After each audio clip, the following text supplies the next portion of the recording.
Okay, children. Yes. Today we are going to study surface chemistry, in which we will be studying those phenomena which take place on the surface of a solid or a liquid. Now, first we would like to define what is a surface. Surface is the interface which separates one phase from other, between like solid and liquid, solid and gas. Or we can define surface as the outermost layer of any system. The surface is denoted by a hyphen, like solid hyphen liquid, or solid hyphen gas, or a slash, solid slash gas.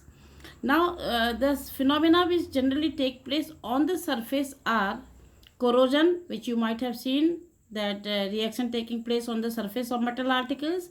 Electrode processes, the reaction takes place on the surface of the electrode. Catalysis, which you will be studying. Dissolution and crystallization. In crystallization, you might have studied a small crystal is dipped in saturated solution, and the accumulation of that particular substance takes place on the surface, and the crystal grows in size. Surface phenomena must be very clean. Clean surface means there should be no deposition on the surface. It can be cleaned by heating it and then keeping it into vacuum. Vacuum means very less pressure, 10 to the power minus 8 to 10 to the power minus 9 Pascal. It is because when vacuum is not there, air is there, the air particle may accumulate on the surface. So surface will no more will be clean. The first surface phenomena is adsorption. Adsorption is what? It is the accumulation of liquid or gas molecules at the surface rather than the bulk of a solid or liquid is termed as adsorption. Accumulation of a liquid or a gas on the surface of a solid or a liquid is known as adsorption. When we are saying surface means only outermost layer, the absorption of liquid and gas is taking place. The inner side or the bulk remains unaffected. The adsorption which is common in our daily life, or which we have been using, certain actions are there. First, you must have seen when a gaseous mixture is shaken with charcoal, the pressure of the gas decreases. Like a charcoal mixture is shaken with chlorine, oxygen, ammonia, sulfur dioxide, the pressure of the gas decreases. Simply because these gases are adsorbed on the surface of the charcoal, hence the pressure decreases. If a colored dye is there, and in that dye we add some charcoal, then what do we see? That the intensity of color decreases, because the dye particles are adsorbed on the surface of solid. One such phenomena we use in our daily life: the raw sugar turns colorless when passed to animal charcoal. You all know that the sugar is made from the syrup obtained from sugarcane, and that syrup is not transparent, it is colored, many impurities are there.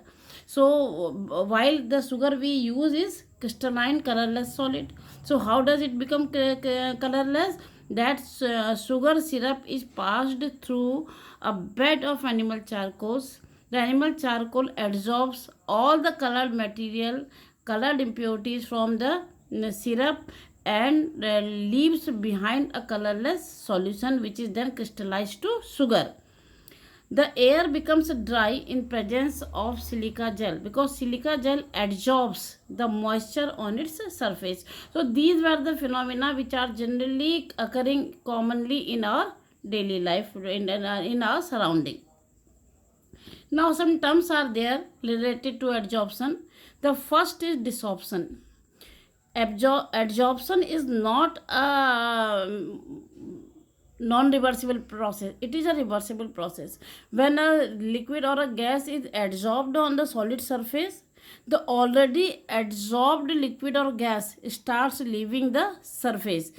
That removal of the adsorbed substance from the solid surface is known as desorption.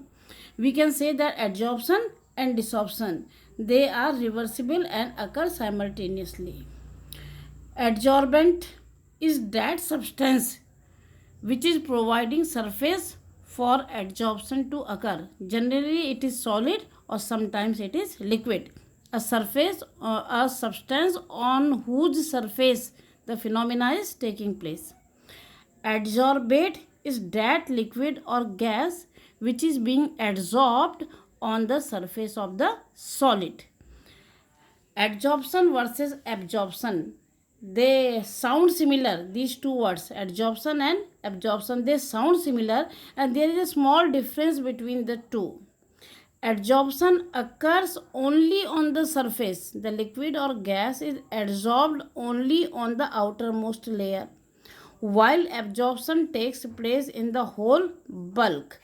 One example you can see, when a chalk is dipped in ink and taken out, when you break it into two pieces, you will find that the ink is absorbed on the surface only, and inside portion, that is inside bulk, still is white. And if this chalk piece is dipped in ink again and left there for 1-2 hours and then taken out, we will see that the whole chalk piece has become blue or black. In first case, it was adsorption because ink was absorbed only on the surface, while in second case, it is absorption. The ink or the dye present in ink has been absorbed throughout the bulk, surface as well as inside layers. Example of adsorption is silica gel. It adsorbs moisture from the air or from any place, while calcium chloride absorbs water vapor. So how can we differentiate? When we keep silica gel, it adsorbs the moisture and does not get wet, while calcium chloride, it absorbs moisture in the bulk also, so it turns wet. This shows that in second case it was absorption and first case it was adsorption. Now we know adsorption and absorption, many times they occur together, adsorption as well as absorption. And when they occur together, the phenomena is known as sorption. I think this is all clear to you. Let's move to the next slide.